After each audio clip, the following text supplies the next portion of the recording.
Mana jifontsika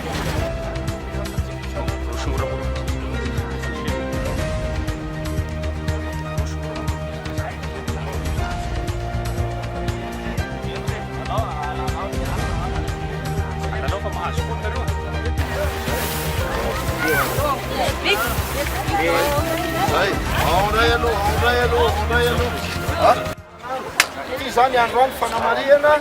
fa ny fanadiovana tokony ho asa atao isanandro mihitsy le izy ny zavatra mba mahafinaritra aloha mba tiako lazaina atsika dia zao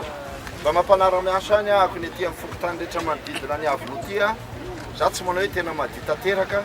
fa tena efa madiodio mihitsy ny aty amintsika aty ka dia isaorana atsika rehetra mba mila toizany isanandro le izy tena maro zany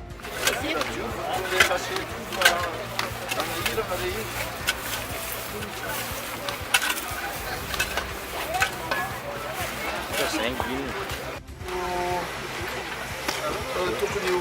diovina foana hoe za mba andehanan'le izy fa mandarina samihafa aty amin'ny arabe